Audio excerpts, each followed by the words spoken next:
Bonjour à tous, bienvenue sur Fréquence Populaire. C'est le mois d'août, on est en vacances. Je crois que ça se voit un petit peu, on a cette chance. Ça se voit sur ma tête qui est un peu rouge et celle de François qui est bien bronzé, mais il vient du sud-ouest, donc il a un avantage génétique sur moi.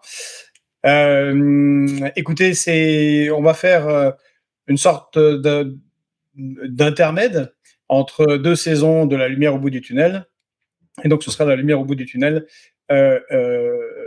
du mois d'août, ainsi que cette période estivale. En cette période estivale, il se passe énormément de choses dans le monde.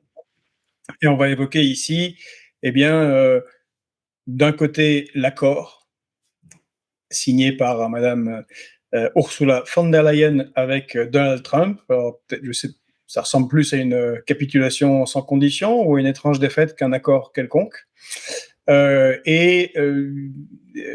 rencontre qui aura lieu entre Donald Trump et Vladimir Poutine en Alaska, rencontre où va se jouer le destin de l'Europe sans les Européens, ce qui est une originalité, je crois, ce n'est pas arrivé dans l'histoire jusqu'à maintenant, et qui montre bien en fait l'isolement complet de l'Europe. Si vous ne l'avez pas encore fait, n'hésitez pas à vous abonner, à liker, à commenter, c'est important pour nous. Alors, François, comment vois-tu toi, tu as perçu cet accord de libre-échange? Qu'est-ce que je raconte? Je me trahis. Cet accord entre les États-Unis et l'Europe signé par Ursula von der Leyen. Bonjour à tous. D'abord, Georges, tu as raison. Cette période estivale, ça a été une période extrêmement riche. Le mois de juillet et le mois d'août, d'un point de vue des relations internationales, mais plus particulièrement de ce qui s'est passé au sein de l'Union européenne, a été très riche. Là, on va évoquer la question de l'accord avec les États-Unis. Je pense qu'il faudra revenir, on en dira peut-être juste un mot dans le cadre de cet entretien, mais on y reviendra plus tranquillement à la rentrée parce que ça sera aussi l'actualité. Vis-à-vis de l'Union européenne, il y a eu, durant l'été, le dépôt d'une motion de censure début juillet, qui a des conséquences et qui aura des conséquences à nouveau à la rentrée. Et puis, il y a eu la présentation du budget de l'Union européenne pour la période 2028-2034, qui elle-même aura des conséquences à la rentrée, puisque ça sera le moment de l'adoption par le Parlement européen, puis ensuite la présentation et la validation théoriquement par le Conseil européen, donc par les différents pays de l'Union européenne. Je dis tout ça parce que tu vas voir, tout ça, il faut quand même le mettre en regard avec l'accord qui a été signé par Ursula von der Leyen avec les États-Unis et qui prouve une chose. Alors bien sûr, on va essayer, je crois, d'analyser ici le fait que c'est une capitulation sans condition d'une certaine mesure, et Ursula von der Leyen le reconnaît elle-même. Elle a dit, il n'y a pas eu de contrepartie vis-à-vis des États-Unis pour la signature de cet accord. Mais au-delà de ça, il faut comprendre pourquoi cet accord a été signé et ce qu'il traduit. Et ce qu'il traduit, à mon sens, et là on arrive vraiment au cœur du sujet, c'est que l'échelon européen, l'échelon de l'Union européenne en tant que tel, n'est pas, c'est ça la démonstration qui a été faite cet été, n'est pas l'échelon le plus adapté à la fois pour les relations économiques et à la fois pour les relations politiques et pour s'impliquer dans l'ordre international. Je le dis parce que vous savez que j'ai beaucoup travaillé sur la question de la souveraineté européenne telle que prônée par Emmanuel Macron, et qu'est-ce qui sous-tend toute cette idée de souveraineté européenne, c'est que Emmanuel Macron nous dit, et c'est entendable à la base, il nous dit aujourd'hui l'échelon le plus adapté d'un point de vue commercial, d'un point de vue industriel, du point de vue de la défense, du point de vue de la politique, pour s'insérer dans le jeu international, c'est l'échelon européen. Or, qu'avons-nous eu cet été? On a eu la contre-démonstration de cela.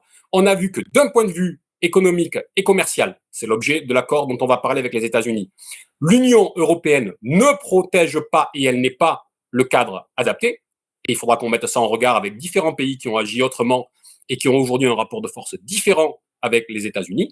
Et deuxièmement, on voit, et on l'abordera sans doute avec la question de l'Ukraine, tu as raison de le dire, Georges, on voit que l'Union européenne, l'Europe n'est pas non plus l'échelon adapté d'un point de vue politique. Je crois que c'est ça qu'il faut bien voir et qu'il faut bien comprendre. Ce sont ces éléments structurants et on a aujourd'hui quelque chose sous la main qui va nous permettre d'abattre ce discours dominant qu'on entend depuis maintenant des années, auquel on est sommé devant lequel on est sommé de s'agenouiller, qui est l'Europe, c'est le bon échelon et nous autres petits pays dans notre cadre national où l'adjonction de cadres nationaux ne permettrait pas de faire les choses. Eh bien, on est en train de voir, on a vu cet été que ce n'était pas le cas. Voilà, moi, je crois un peu la mise en perspective qu'on doit avoir. Je crois que c'est ça le cadre. Alors, pour aller dans ton sens, très étonnamment, en fait, non, c'est pas étonnant, c'est exactement ce que tu dis. Il y a un article qui est sorti dans le Figaro, une tribune, d'un certain Bruno Alomar, qui a la particularité bien d'avoir été un haut fonctionnaire à la Commission européenne et d'être un européiste comme on en a produit énormément ces dernières décennies. Et donc, il fait une tribune critique de l'accord négocié par Ursula von der Leyen avec Donald Trump. Et il considère il se demande si c'est pas le moment de redéfinir une politique commerciale nationale. Alors, je crois que c'est ce que nous défendons depuis des années, mais là, le choc est tel, il semble que effectivement, le roi est nu, en fait, d'une certaine manière, et il apparaît nu, y compris à ceux qui étaient les plus ardents défenseurs de l'Union européenne. Oui, parce que pour bien prendre la mesure de ce qu'est cet accord, il faut le remettre en perspective avec toute la séquence qui finalement commence peu après l'investiture de Donald Trump, globalement au mois de mars, et plus particulièrement début avril 2025, où Donald Trump annonce les différents droits de douane. Si on se concentre sur ce qui va se passer sur l'Union européenne, on se souvient qu'il promettait des droits de douane à hauteur de 30%. Alors, ceux-ci ont été dans un premier temps repoussés, et puis l'échéance était fixée finalement là au 1er août. Et l'accord dont on va parler, c'est l'accord qui a été signé le 27 juillet, c'est-à-dire juste avant la mise en place de ce couperet tel que aime à les présenter Donald Trump. Il faut bien comprendre que si Donald Trump est au centre du jeu aujourd'hui, c'est parce que c'est lui qui maîtrise les temporalités. Vous avez bien vu sa méthode. Il donne des échéances à chacun. Il dit je vous donne 90 jours et voilà le rendu et la menace que je profère d'ici 90 jours. Et donc en fait, ça oblige tout le monde à se caler sur son propre calendrier et de fait, ça place Donald Trump au centre du jeu. Je le dis parce que je note que personne aujourd'hui, en tout cas dans notre environnement politique immédiat, n'essaie de créer un calendrier propre où il pose ses propres initiatives. Tout le monde est en réaction par rapport à Donald Trump. Or, pour qui fait de la politique, chacun sait que celui qui est maître des horloges est maître de la décision politique. Donc, c'est assez surprenant d'abord de voir tout le monde sauter à la corde par rapport au calendrier de Donald Trump. Et donc, si j'ai rappelé ça, c'est que le point de départ, finalement, que tout le monde avait en tête et avait accepté, c'est que les droits de douane allaient monter à hauteur de 30%. Voilà. Et c'était finalement la base de négociation qui a été acceptée par la Commission européenne au départ. Et c'est en fonction de ça qu'il faut lire aujourd'hui les réactions des uns et des autres, notamment côté allemand, parce que c'est très important ce qui se passe côté allemand, par rapport à l'accord qui a été signé le 27 juillet. Alors, on peut peut-être rentrer dans le détail de cet accord, si tu veux bien. Oui, rentrons dans le détail, puis tu vas nous dire ce que la réaction allemande, parce que moi, effectivement, j'ai pas suivi la réaction allemande. J'étais beaucoup plus focalisé sur sur le front en Ukraine et les négociations entre les États-Unis et la Russie qu'on abordera, parce que ça fait partie de ce grand jeu géopolitique qui se passe en ce moment.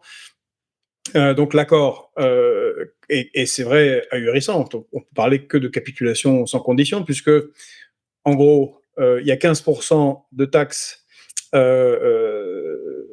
pour les produits européens entrant sur le marché américain, mais qui va être aggravé par la mise en parité du dollar et de l'euro, qui en fait rajoute un 13% supplémentaire en vrai. Donc on arrive quasiment aux 30 en réalité par rapport au prix réel des choses pour les marchandises.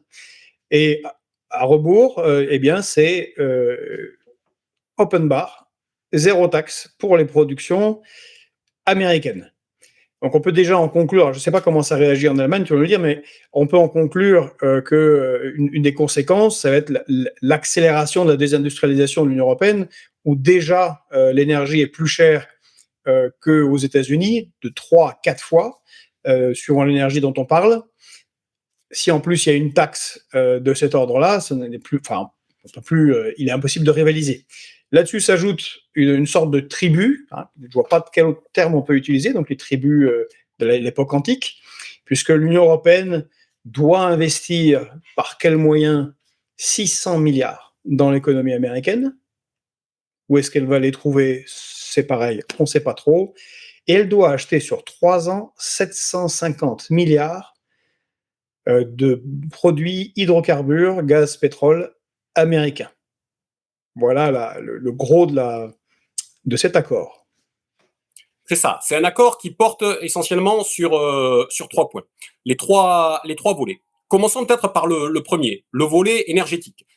Que tout le monde ait bien en tête d'abord le cadre quand même de l'accord. Tu viens de le dire, sur la partie énergie, c'est l'Union européenne devrait acheter 750 milliards d'euros d'énergie aux États-Unis sur 3 ans, c'est-à-dire 250 milliards d'euros par an, ce qui n'est pas rien. Ça constitue globalement une multiplication par 3 et demi des achats aux États-Unis tels que nous les connaissons aujourd'hui sur le pétrole et sur le GNL, sur le gaz liquéfié.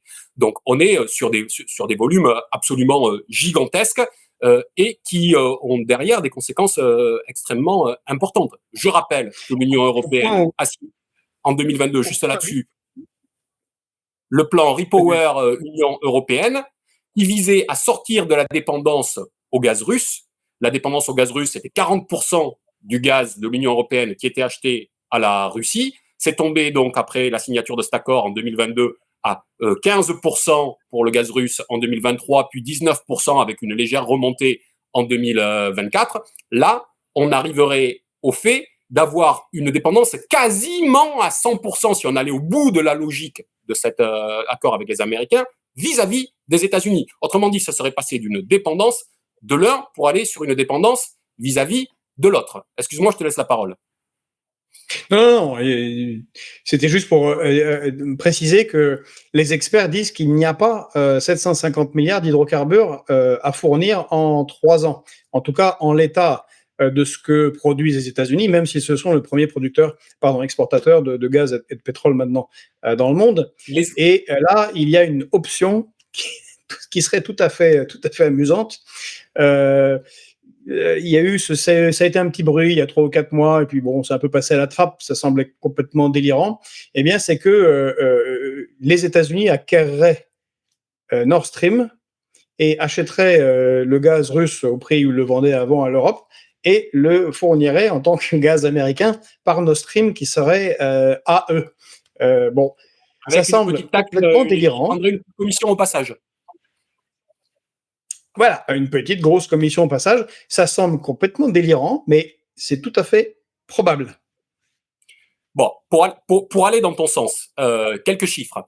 Les États-Unis produisent 900 millions de tonnes de GNL par an. Leur consommation intérieure, c'est 750 millions de tonnes par an. Donc, on voit bien là qu'il y a quelque chose d'immatériel. Ce n'est pas possible. Ils ne peuvent pas fournir à hauteur de ce qui est vendu et demandé. Un ou deux autres chiffres, si tu veux bien, que j'ai récupéré. Les importations de l'Union européenne pour l'énergie. Pour toute l'énergie de l'Union européenne, c'est 375 milliards d'euros par an. Là, on vient d'entendre que les États-Unis, on devrait se financer auprès des États-Unis pour l'énergie à 250 milliards d'euros par an. 250 sur 375 milliards, ça veut dire qu'on achèterait quasiment tout aux États-Unis. Sauf qu'en l'état actuel des choses, ce sont les chiffres de 2024 que je vais donner, dans les achats, par exemple, de pétrole de l'Union européenne, il y en a à peine 16% qui viennent des États-Unis. Sur le GNL, il y a 45% du GNL qu'on exporte qui vient des États-Unis. Ça représente tout ça 42 milliards d'euros pour le pétrole et 28 milliards d'euros pour le GNL. Donc vous voyez que ça fait quoi? Ça fait 70 milliards tout ça. Ça veut dire que si on voulait passer du stade actuel d'importation auprès des États-Unis à ce qui est demandé et à ce qui est ratifié dans l'accord signé entre von der Leyen et Trump, il faudrait multiplier ces montants par exactement 3,5. Ce saut quantitatif n'est pas un saut qui est possible, d'autant, je viens de le dire, qu'il n'y a pas les réserves suffisantes aux États-Unis qui ont leur propre consommation à assurer pour faire ça. C'est donc qu'il y a un loup quand même. Vous voyez, vous comprenez bien que ces gens-là sont pas, enfin, côté américain, autant ils avaient joué à ce petit jeu-là avec la première administration Trump, autant la nouvelle administration Trump est plus structurée, elle sait où elle va, et donc on peut penser qu'ils balancent pas des chiffres comme ça au hasard. Donc il y a l'hypothèse qui est celle que tu viens de rappeler et qui était plus qu'un bruit qui avait couru sur le rachat de Nord Stream par les Américains, mais il y a aussi un autre objectif, c'est que si les Américains ne peuvent pas fournir le GNL à hauteur de ce qu'il est aujourd'hui, c'est peut-être aussi qu'ils veulent augmenter le prix du GNL. C'est ça qui se cache sans doute aussi derrière. Et le montant d'achat, s'il ne peut pas se faire sur les volumes, il ne peut être atteint qu'en jouant sur les prix. Et donc, ce qui est peut-être caché derrière, c'est qu'on va continuer à payer encore et toujours plus cher le GNL, dont je rappelle que c'est du GNL de schiste quand même, là-bas, pétrole de schiste et gaz de schiste. Ça veut dire qu'il est beaucoup plus polluant, c'est entre 1,4 et 4 fois plus d'émissions de CO2 pour l'extraire que pour du pétrole ou du gaz normal, et qu'il est bien évidemment beaucoup plus cher, puisqu'il faut d'abord le liquéfier, le transporter, le regazifier, et que tout ça nécessite aussi, si on veut aller sur ces montants, des investissements colossaux en termes d'infrastructures au sein de l'Union européenne pour réaliser tout ça. Voilà ce qui se cache sans doute aussi derrière cet accord commercial. Deux derniers points sur celui-ci. Le premier, je rappelle quand même, puisqu'on parle de la négociation entre Mme von der Leyen et M. Trump, c'est que Donald Trump avait parlé dès le mois d'avril d'achat d'énergie de l'Union européenne vis-à-vis des États-Unis, et il évoquait à l'époque 350 milliards d'euros par an d'achat de gaz et de pétrole des Européens vis-à-vis des États-Unis. On constate que le point d'arrivée de l'accord, c'est peut-être pas 350 milliards d'euros par an, mais c'est 250 milliards d'euros par an, auquel il faut ajouter ce que tu as dit, c'est-à-dire les 15% sur lesquels on va revenir, et les 600 milliards d'euros d'investissement que tu as également évoqué. Donc ça, c'est la ligne globale de ce qu'il faut de ce qu'il faut voir sur la question énergétique. Alors, on va passer à la suite, mais je rajoute sur la question énergétique. Il y a aussi l'option, je pense, sur laquelle lorgne Donald Trump et son administration, c'est qu'ils ne voient pas pourquoi est-ce que seule l'Inde, entre autres, et d'autres pays comme l'Azerbaïdjan ou la Chine profiteraient de la flotte fantôme russe et de vente du gaz et du pétrole russe qui passent par d'autres biais, et qui seraient tout à fait d'accord d'avoir aussi leur taxe là-dessus, puisque le pétrole que nous vend l'Inde est un pétrole qu'elle achète en fait à la Russie, et elle prend une taxe au passage, ce qui est tout à fait rentable pour l'Inde, ce qui fait qu'on paye le même produit russe, mais plus cher. Donc, bon, déjà, c'était assez stupide. Une autre remarque, c'est le fait, tu parlais des questions écologiques. J'aimerais bien savoir comment est-ce que les écologistes, en particulier les Verts, EELV en France et les Grünen en Allemagne, vont aborder les élections diverses qui vont venir, en particulier municipales, législatives, présidentielles dans les 2 années qui viennent en France, avec ce succès immense qui est d'avoir voulu rompre avec les fournitures de gaz de Russie, d'être parmi les plus va en guerre, tout ça pour finir avec un gaz de schiste américain qui pollue 3 ou 4 fois plus. Bon, ça va être très difficile à défendre comme bilan. Et enfin, il faut quand même saluer les États-Unis. Alors, que ce soit les administrations Obama, Biden ou les deux Trump, ils ont réussi un des grands objectifs de la géopolitique américaine, que chacun pouvait suivre dans les rapports, par exemple, de la Rand Corporation, à savoir qu'il faut décorréler la Russie de l'Europe, en particulier sur les questions énergétiques, parce que sans la Russie, l'Europe ne peut pas être une puissance de quelconque type. Et la laisse, c'est la laisse énergétique, tu en as très bien parlé. Visiblement, elle est serrée au dernier cran autour du cou de l'Union européenne. Mais avec deux petits points que j'ai quand même omis, il y en a un que tu as rapidement évoqué, c'est le fait que tout ça conduit au fait que le renchérissement du coût de l'énergie, notamment pour les industriels en Europe, fait que l'énergie est 4 à 5 fois supérieure à ce qu'elle est pour les industriels américains. Donc tout ça s'imbrique parfaitement avec ce qu'on va voir quand on va évoquer les 15%, qui est que derrière, il y a la volonté de rapatrier, pas simplement les investissements, de rapatrier l'industrie, la chaîne de valeur aux États-Unis directement. Ça, c'est le premier point. Malgré tout, il y a une limite à ça. C'est que Madame von der Leyen peut bien promettre ce qu'elle veut sur les questions des investissements énergétiques. Mais ce n'est pas l'Union européenne, ce n'est pas la Commission qui investit aux États-Unis. Et la Commission, elle investit peanuts aux États-Unis. Elle n'a pas les moyens, ça ne fait pas partie de ses prérogatives. Elle n'achète pas de pétrole, elle n'achète pas de gaz. Donc, ce sont les principaux pétroliers, les principaux groupes, c'est Total, c'est BP, c'est Shell, etc., qui achètent. Et donc, on verra dans quelle mesure ils répondent aux injonctions américaines et aux desiderata de la Commission et comment les États nationaux vont faire pression ou pas, dans un sens ou dans un autre, pour se soumettre. Ce qu'on a là, c'est un accord qui est signé par Madame von der Leyen, mais qui en réalité, si on le veut, si on le souhaite, si certains le souhaitent, ne peut être qu'une feuille de papier. C'est ça que je suis en train de dire.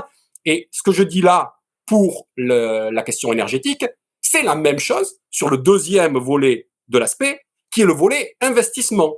Tu rappelais que le deuxième volet de l'accord entre Trump et von der Leyen, signé le 27 juillet, c'est 600 milliards d'euros sur 3 ans, c'est-à-dire 200 milliards d'euros par an. De la même manière, ce n'est pas la Commission en tant que telle qui va investir aux États-Unis. Elle n'a pas les moyens elle-même de le faire. Donc elle peut encourager à ce que ce soit fait, sauf que là encore, la marche est immense. Je redonne là encore juste un ou deux chiffres. En 2022, les investissements européens aux États-Unis, c'était 30 milliards d'euros. Ils ont explosé de 2022 à 2024, ils ont doublé, c'est énorme, doublé. Ils sont passés de 30 milliards d'euros à 61 milliards d'euros en 2024. Mais ce qu'on vient de rappeler, c'est que l'accord von der Leyen, c'est 200 milliards par an, sur 3 ans. Hein. Je rappelle au fait pourquoi le 3 ans. 3 ans parce que l'accord, il est signé jusqu'à la fin du mandat de Donald Trump. Hein, c'est tout. Hein. C'est ça l'idée. Bon, mais en tout cas, il faudrait multiplier par 3 les investissements européens au sein de l'Union européenne. Voyez quand même à quel point ça dépouillerait l'Union européenne de ses capacités de relance d'un point de vue économique. Très clairement. Et donc, la partie, par contre, qu'elle est en droit de négocier, puisque ça a été délégué à la Commission européenne, à savoir les accords commerciaux que, justement, critique notre ami, son nom m'échappe, fonctionnaire européen Bruno Alomar, qui dit quand même à ce stade-là, il faudrait peut-être récupérer notre capacité à décider par nous-mêmes nationalement de nos accords commerciaux. Donc là, elle a négocié. Enfin, encore une fois, on ne peut pas parler de négociation puisqu'il n'y a rien en retour. C'est 15% dans un sens et pas dans l'autre. Je tiens à préciser, parce qu'on n'en parle pas assez, mais on l'a fait ici avec Arnaud Bertrand dans une émission avec lui, il y a un peu plus d'un mois maintenant. Pendant la guerre d'Iran, pendant la guerre des 12 jours, la Chine a fait un hold-up général sur l'Afrique. Il y a eu une immense réunion Afrique, quasiment tous les pays d'Afrique, hein, moins 2, sauf 2, dans le Hunan, au moment de la guerre d'Iran. Et là était passé un accord commercial qui est totalement l'inverse de celui qu'ont signé les Européens et les Américains. C'est-à-dire que les produits chinois arrivant dans les pays africains seront taxés en fonction des taxes locales, mais les produits africains allant en Chine ne sont pas taxés. Ça montre le niveau de puissance de la Chine qui peut se permettre une perte, mais évidemment de s'ouvrir eh bien de belles amitiés avec un certain nombre de pays africains. Donc là, on a l'inverse, on a d'un côté une taxe de 15%, de l'autre zéro. Donc c'est pire que le TAFTA qu'on a combattu, cet accord de libre-échange pendant quelques années, cher François. L'accord de libre-échange transatlantique que voulait absolument signer François Hollande avant que finisse son mandat, mais il n'a pas réussi. Ben, c'est un accord de libre-échange, c'est-à-dire 0-0 des deux côtés. Là, c'est pire que le TAFTA. C'est quand même, il est très fort ce Donald Trump.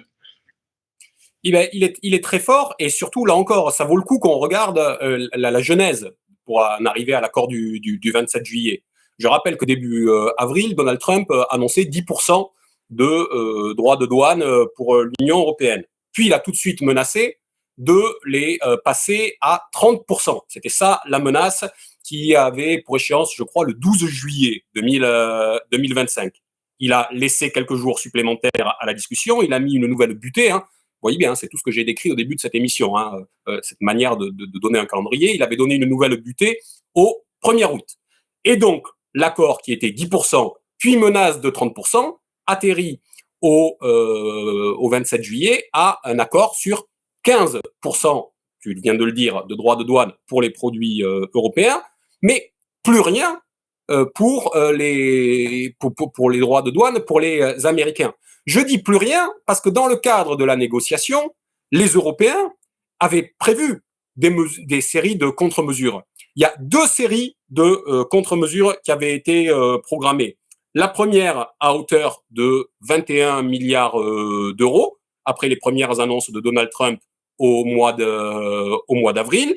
Et la deuxième, après les menaces de Donald Trump sur les droits de douane pour l'automobile européenne, il y avait un deuxième paquet de menaces européens à hauteur de 72 milliards d'euros pour taxer donc les produits américains et qui touchait cette fois non seulement l'automobile américaine, mais surtout qui touchait l'aéronautique et qui aurait touché Boeing.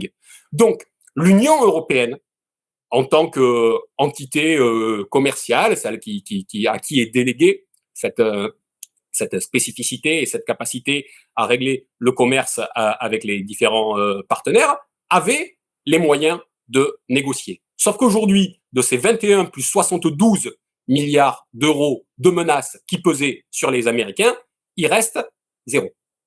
Zéro. C'est-à-dire que les contre-mesures qui avaient été programmées par la Commission européenne n'ont servi à rien et ont été mises sous le tapis par Madame von der Leyen. Et on en arrive à ces 15%. Ces 15% qui portent aujourd'hui sur globalement environ 70% des importations, enfin des exportations européennes aux États-Unis. Tout n'est pas encore été calé, il y a des secteurs qui restent encore à définir, mais rien que sur ces 15%, la BCE table sur le fait que ça représentera une baisse du PIB au sein de l'Union européenne de 0,3%. C'est ça, les 15% concrètement. Mais je dis qu'il y a des secteurs qui n'ont pas été définis. Par exemple, c'est la stratégie, comme toujours, de Donald Trump du différé qui lui permet de garder la main. Par exemple, quelque chose qui nous intéresse beaucoup en Europe et en particulier en France, qui est la question de l'industrie pharmaceutique. Ben, pour l'instant, il n'y a rien qui a été fait jusque-là. Il y a une enquête qui est menée, qui est mise en place par les États-Unis. Pour l'instant, il y a 0% de taxes. Ils menacent de taxes à 15 ou 20%. Et quand bien même ils mettraient en place ces taxes, ce que dit Donald Trump, il dit qu'il est prêt à signer le décret pour des taxes à la fin de l'enquête pour 15 ou 20% de taxes pour l'industrie pharmaceutique, mais que ces taxes ne se mettront en place que d'ici 1 an ou 1 an et demi, si les dites entreprises, les dites industries pharmaceutiques ne viennent pas d'ici là investir et s'installer aux États-Unis. On voit bien quel est le jeu de Donald Trump. C'est de rapatrier ce que je disais tout à l'heure, les chaînes de valeur et les chaînes de production aux États-Unis à coup de menaces sur les droits de douane. Alors, après, on n'est pas tous touchés de la même manière par ces 15% de taxes par les États-Unis. Par exemple, pour nous autres Français, on est moins impactés que d'autres parce que la part que nous avons d'échanges avec les États-Unis, les exportations avec les États-Unis, c'est à peine 1,6% de notre PIB. Ça n'a rien à voir avec les 3,74% qu'il y a pour l'Allemagne, pour qui c'est un enjeu beaucoup plus décisif. Et parmi les différents produits, l'aéronautique aujourd'hui est exonérée pour l'instant de ces taxes. La pharmacie, on voit bien que c'est pas encore décidé. De toute façon, nous ne sommes pas tous logés à la même enseigne vis-à-vis de cet accord entre l'Union européenne et les États-Unis. Donc la France, à la fois, elle, est d'une certaine façon moins exposée avec à peine 1,61% de son PIB. Le fait que ses principaux secteurs, notamment l'aéronautique, notamment la pharmacie, sont pas encore totalement décidés ou sont à l'abri. Il reste la question des vins et spiritueux, bien sûr, qui nous intéresse. Mais d'autres pays le sont beaucoup plus, notamment l'Allemagne. Alors, bien sûr, d'abord, je tiens à mettre à l'écart un pays qui est un peu à part, qui est l'Irlande. L'Irlande est bien sûr le pays le plus exposé, mais eux, c'est parce qu'ils ont des exportations vis-à-vis des États-Unis qui se chiffrent à un montant absolument pharaonique, qui est de quasiment 13% de leur PIB. Pourquoi ? Parce que ils sont la terre d'accueil d'industrie pharmaceutique, mais surtout des géants de la tech. Et donc, ça, ils le payent aujourd'hui. Donc, mettons de côté l'Irlande et regardons quels sont les pays les plus exposés. Et ça va nous parler parce que ce sont les pays qui finalement sont toujours ceux qui, sur la scène européenne, sont appelés souvent les pays frugaux et qui font preuve de la plus grande rigueur budgétaire. Après l'Irlande, on retrouve la Belgique, elle aussi, parce qu'elle a beaucoup d'industries pharmaceutiques, avec 5,37% de son PIB sur les exportations vis-à-vis des États-Unis. Mais après la Belgique, on trouve les Pays-Bas. Et après les Pays-Bas, on trouve l'Allemagne. Et après l'Allemagne, on trouve l'Italie.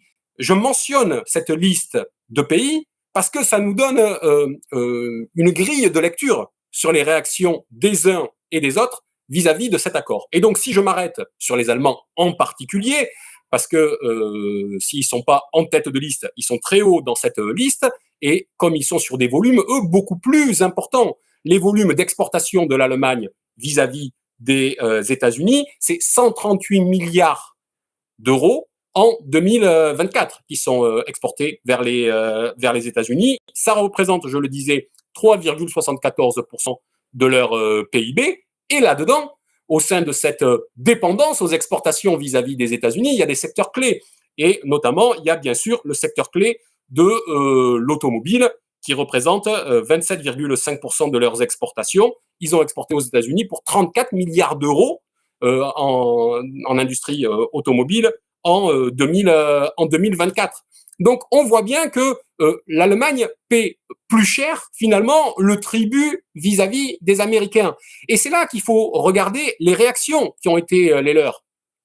Parce que quand j'ai rappelé l'historique, on a bien vu que les Allemands étaient paniqués avec la menace de 30% de taxes qui avait été proférée par Donald Trump. Et d'une certaine manière, la première réaction du chancelier Friedrich Merz, quand il y a eu l'accord signé sur les 15%, ça a été de dire « Youpi, tralala, c'est un bon accord. Finalement, 15% vaut mieux que 30%. » Et on comprend qu'ils disent ça. Sauf qu'il a dit ça les premiers jours, mais les grands patrons de l'industrie allemande, eux, ils vous ont pas vu le passage de 30% hypothétique et éventuel, la menace brandie par Trump à 15%. Eux, ils ont vu le passage des taxes actuelles de 2,5% sur l'automobile à 15%. Et donc, il y a eu une levée de boucliers en Allemagne des grands patrons et qui fait que derrière, Merz a rétro-pédalé. Et donc, Merz est dans cette espèce d'entre-deux aujourd'hui où on voit bien qu'il veut toujours rester arrimé aux États-Unis d'Amérique et où en même temps il est contraint, j'allais dire par sa base, par sa base sociologique et politique, mais par sa base économique et industrielle, à dire que finalement cet accord est pas si bon que ça et que le rapport de force n'est pas bon. Et cette contradiction qui est en train de naître au sein de l'Union européenne entre les différents pays en fonction de leur exposition, mais aussi au sein des différents pays, entre une volonté politique de la part des uns et des autres, mais une réalité économique souvent de leur propre base sociale et électorale, eh bien, elle va amener des contradictions qui vont se refléter dans le jeu de l'Union européenne et dans le jeu politique des différents pays. Et je le redis, l'Allemagne est finalement peut-être la plus exposée là-dessus. Et les contradictions qui frappent l'Allemagne sont des contradictions qui derrière frappent l'Union européenne. Et c'est en ça que je voulais voir aujourd'hui que l'Union européenne n'est pas le bon partenaire de négociation. On vient de voir que sur ces 3 sujets, les 750 milliards d'euros sur l'énergie, les 600 milliards d'euros d'investissement, les 15% de taxes, il y a eu une capitulation en rase campagne, mais une capitulation en rase campagne qui finalement ne répond à personne, ne répond aux desiderata et aux besoins de personne et qui va prolonger la contradiction politique. Et un mot là-dessus, c'est comme par hasard la même contradiction politique qui a lieu actuellement sur la question du budget. Je vous en ai parlé lors de notre dernière émission avant l'été, où je vous avais dit que sur le budget, entre une vision fédéraliste portée par le Parlement européen, une vision intégrationniste portée par Emmanuel Macron, une vision d'autoritarisme et kleptocratique portée par Madame von der Leyen, et une vision de retour au cadre national et de subsidiarité portée par les Allemands, le Parlement européen et l'Union européenne étaient en train de se déchirer sur la direction à venir et sur la stratégie qui doit être la sienne pour la décennie 2030-2040. Eh bien, tout ça a été passé au révélateur de l'accord de libre-échange, quasiment, comme tu viens de le dire, de libre-échange, mais avec les taxes qui vont avec, signé avec les États-Unis. On y reviendra à la rentrée quand on analysera le budget européen, mais c'est ça qu'il faut comprendre aujourd'hui. Au sein de l'Union européenne, ce n'est pas le bon partenaire pour négocier, parce qu'il est incapable de négocier, on vient de le voir, mais si l'Union européenne est incapable de négocier, c'est qu'elle est prise dans ses contradictions internes entre différents intérêts divergents. Alors, ça, c'est un début d'explication, mais on peut s'étonner quand même du pourquoi. C'est-à-dire que ça a tellement peu d'intérêt pour les Européens. On a souvent dit que la Commission européenne était à la botte des Allemands, parce qu'il y a beaucoup plus de hauts fonctionnaires et de lobbyistes allemands que français à Bruxelles, qu'ils ont beaucoup plus investi l'Union européenne que les Français. Et on voit que cet accord nuit, comme tu l'as très clairement expliqué, nuit d'abord et avant tout aux Allemands, même s'il nuit à tous les Européens. Et c'est quoi? C'est parce qu'on a affaire à des gens qui sont tellement atlantistes qu'ils n'arrivent pas à penser autrement le monde qu'en termes de vassalisation aux États-Unis.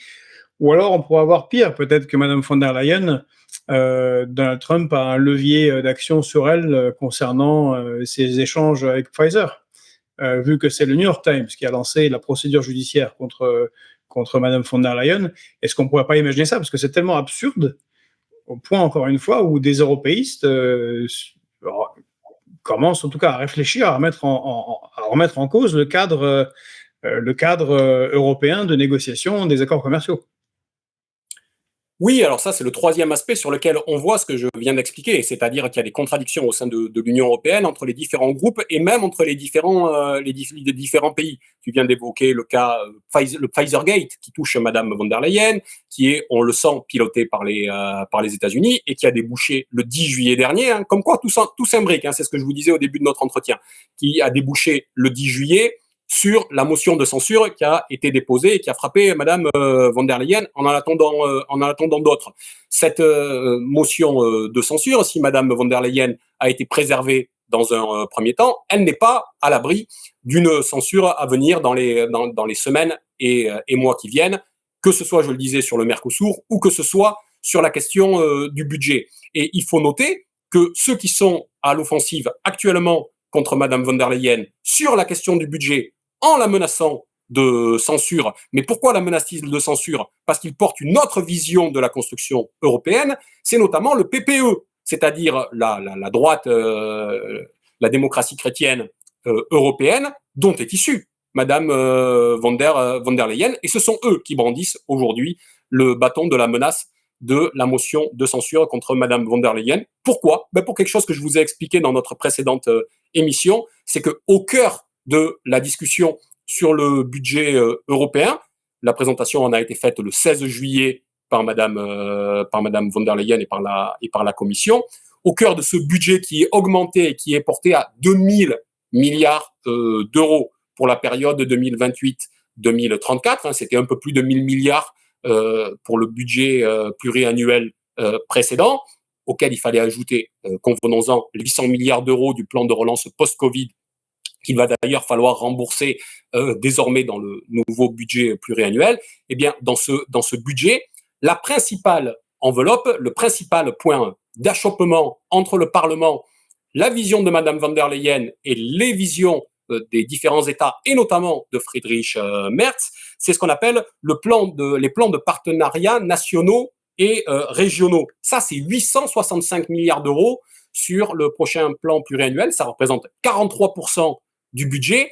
Et quelle est la pierre d'achoppement là-dedans? C'est le fait que le Parlement, lui, dit qu'il faut continuer sur les fonds tels que nous les connaissons aujourd'hui, le fonds de cohésion, les fonds sociaux, etc., qui sont distribués avec depuis finalement l'Union européenne, alors que la demande de Madame von der Leyen, mais parce que c'est une demande d'abord des Allemands et de M. Merz, c'est que ces fonds soient rapatriés au sein des différents pays et que ce soit les différents pays qui ventilent ces fonds. Donc on voit bien que derrière, c'est l'idée même qu'on se fait de l'Union européenne et de son pouvoir qui est en jeu. Voilà un peu les grands enjeux, les contradictions qu'on retrouve sur la question du budget, qu'on retrouve sur la question de la censure, et qui sont celles qu'on retrouve sur la question de l'accord avec les États-Unis.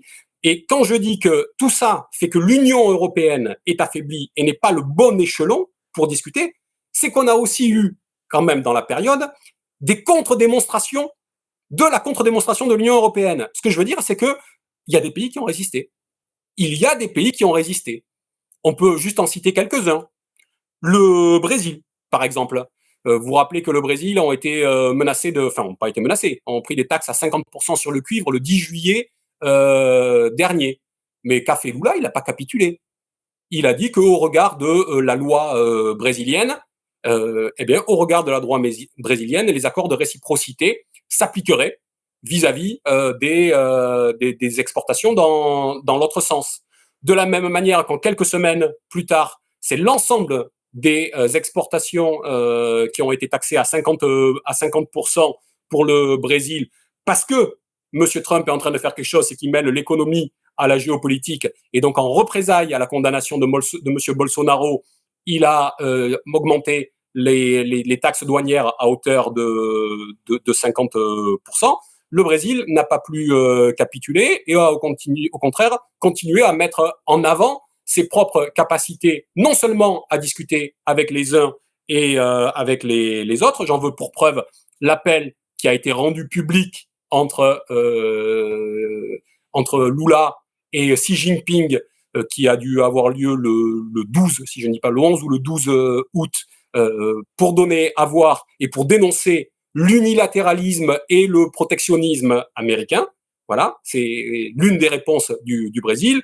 Puis après, ils ont d'autres réponses aussi très spécifiques. Vous savez qu'ils développent par exemple leur propre plateforme de paiement pour contrer les plateformes Visa et le reste. Mais ils le développent tranquillement, sereinement. Ils ont contré les États-Unis. Aujourd'hui, il y a 67% des Brésiliens pour qui le principal moyen de paiement, c'est la plateforme Pix, qui est une plateforme de paiement instantané qu'ils ont développée.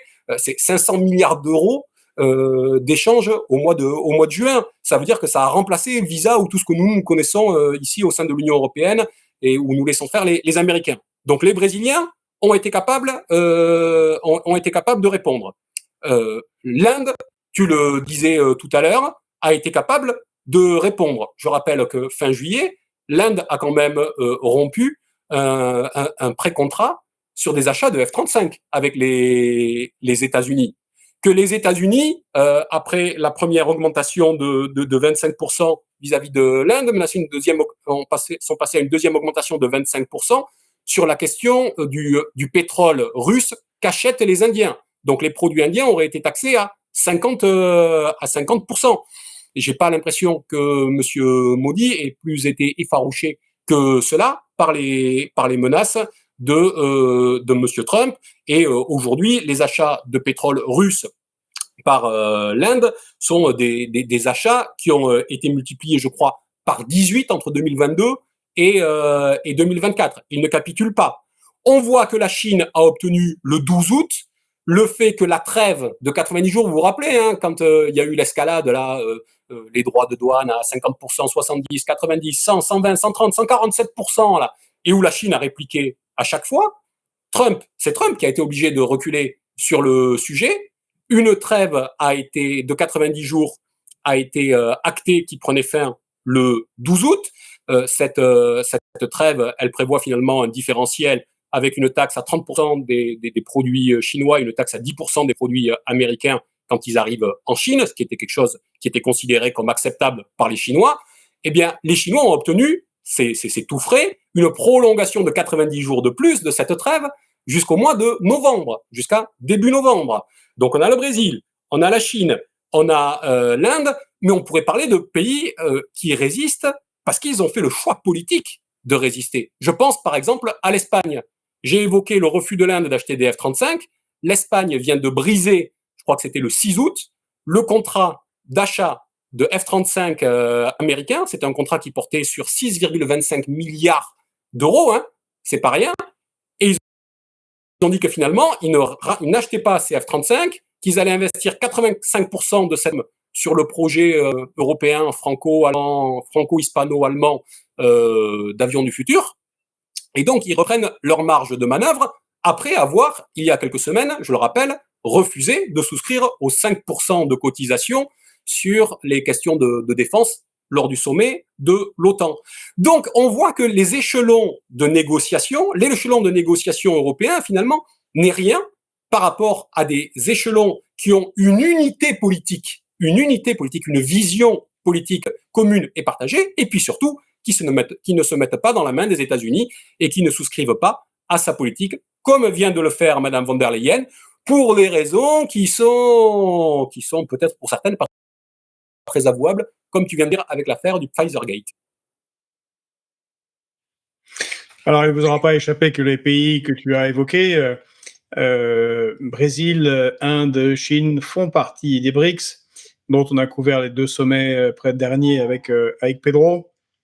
Et effectivement, ils sont au moins coordonnés et en accord sur le fait de ne plus accepter les sanctions unilatérales et une mondialisation dictée par l'Occident et en particulier les États-Unis, ce qui leur permet de résister. Et d'ailleurs, ça montre également l'intelligence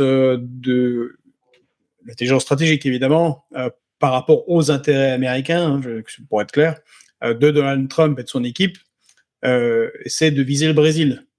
Parce que le soutien à Bolsonaro dans l'élection présidentielle de 2026 qui vient, c'est une attaque contre les BRICS. Ils se sont bien rendus compte que pendant la présidence précédente de Bolsonaro, pendant 4 ans, les BRICS ont avancé, mais très, très modérément. C'est parce que le Brésil, c'est pas un petit pays, et qu'il serait tout à fait ravi d'avoir un nouveau Milei au Brésil, comme ils en ont mis un en Argentine, qui a immédiatement sorti des BRICS.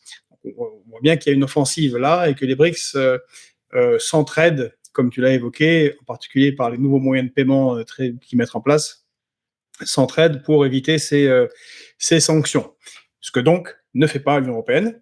Tu as également rappelé c'est le sommet de l'OTAN avec ses 5%, parce que cet accord de libre-échange pour lequel on peut critiquer la Commission européenne et Mme Ursula von der Leyen, on s'en est pas privé. Mais ce n'est que la deuxième capitulation sans condition, parce que la première, c'était effectivement le sommet de l'OTAN. Et là, les autres chefs d'État étaient présents. Ce n'est pas Mme Ursula von der Leyen qui était qui était coupable. Hein. Tu l'as dit, les Espagnols eux-mêmes, malgré leurs moindres moyens que la France, ont résisté, mais les autres ont capitulé et ont signé une augmentation assez substantielle des budgets de la défense.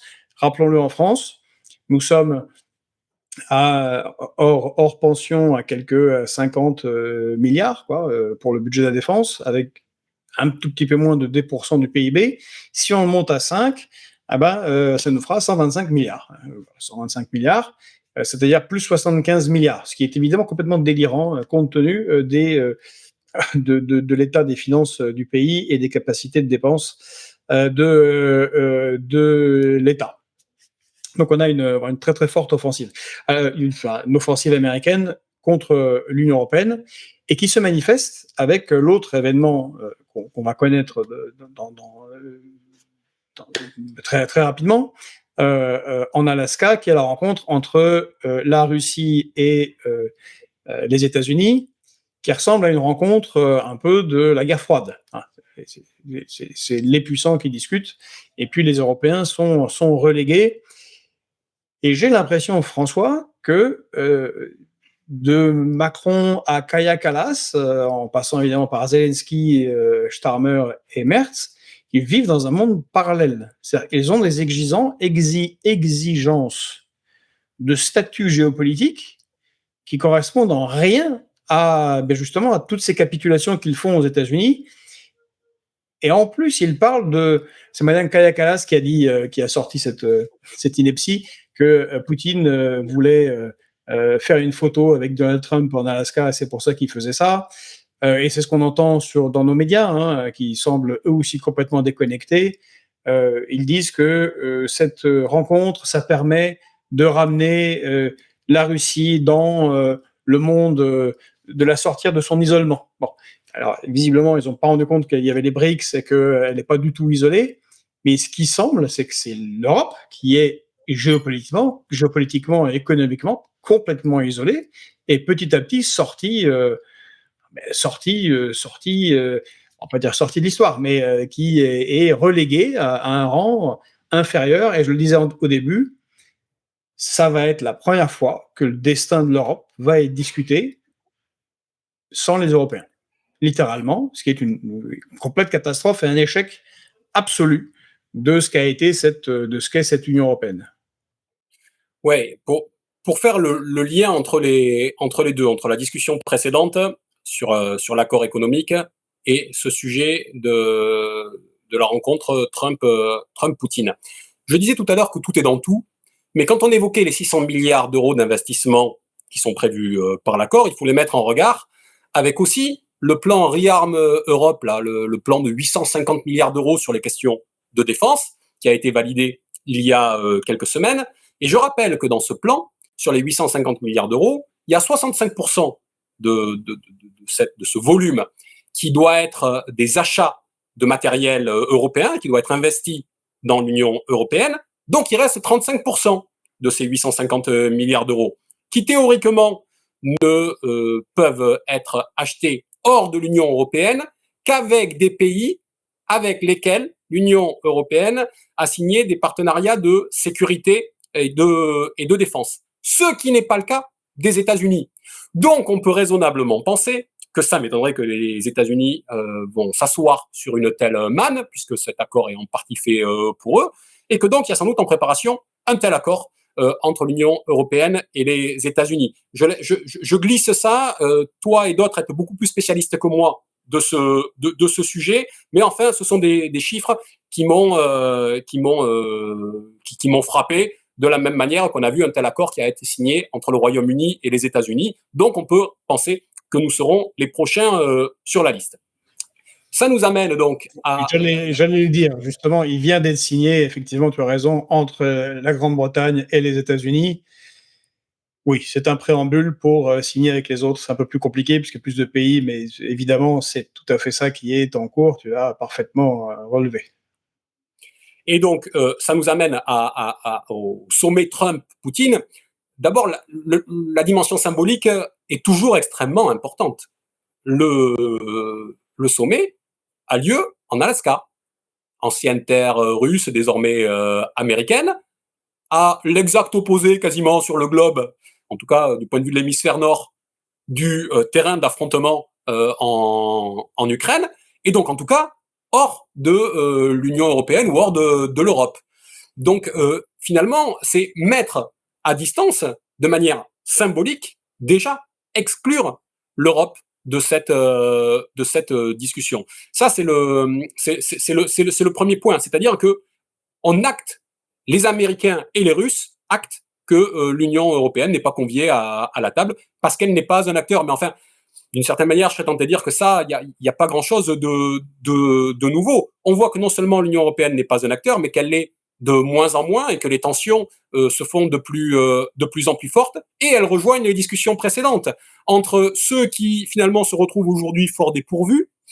On a des bruits de couloir aujourd'hui qui disent que le chef d'état-major des armées en France, qui a été remplacé, aurait fait part au président de la République avant de partir que les réserves en munitions étaient aujourd'hui au plus bas. Ceux qui font le choix de continuer à se fournir du côté des États-Unis pour alimenter la guerre en Ukraine, je pense, tiens donc à nouveau aux Allemands qui ont fait l'acquisition non seulement de systèmes de défense patriotes pour les livrer à l'Ukraine, mais qui ont fait aussi, durant le mois de juillet, qui ont signé un accord pour que des sociétés de défense américaines, des sous-traitants, viennent s'implanter en Allemagne pour construire les 10 systèmes de défense patriotes et autres systèmes, et autres systèmes d'armement. Donc on retrouve là les différentes visions de l'Union européenne sur le sujet, qui fait qu'elle n'est pas en acteur parce qu'elle n'en a pas les moyens et parce qu'elle n'a pas la vision partagée pour intervenir. Et puis le troisième point, tu l'as évoqué, c'est que l'Union européenne n'est pas à la table, mais en fait, il y en a d'autres qui agissent parce qu'ils sont en relation avec les autres. C'est-à-dire que l'Union européenne, elle, ne pèse pas sur les États-Unis d'Amérique.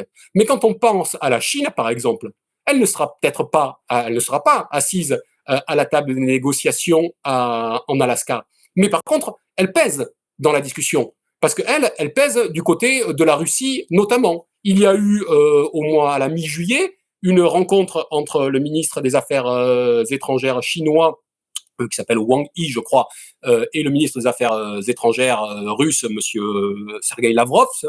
Et lors de cette réunion, je vais vous lire juste une ou deux citations que j'ai récupérées. Le ministre des Affaires chinois a dit « La relation entre la Chine et la Russie est la plus stable, la plus mûre et la plus riche en valeurs stratégiques au monde. » C'était le 13 juillet dernier quand M. Lavrov s'est rendu à Pékin. Et il a dit qu'il y aurait une priorité qui était donnée à la préparation conjointe des prochains échanges de haut niveau, à l'approfondissement de la coopération stratégique globale, à la réponse commune aux défis posés par un monde en mutation et en turbulence.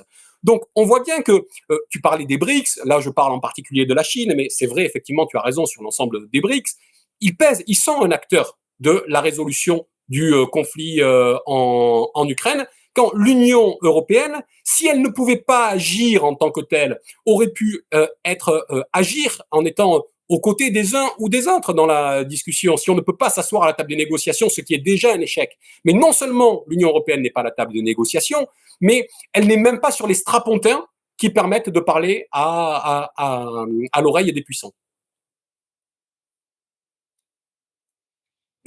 Et on voit le rôle délétère qu'ont joué certains de ces Européens néoconservateurs. Je pense spécialement à Madame Kaja Kallas, puisque a été révélé hier par, en tout cas à ma connaissance, par Monsieur de Glinasti, ancien ambassadeur de France en Russie, et bien que le 25 juin 2021, au moment du Conseil européen, il y avait un accord poussé par Emmanuel Macron et Angela Merkel pour avoir un sommet Europe-Russie sur la sécurité en Europe.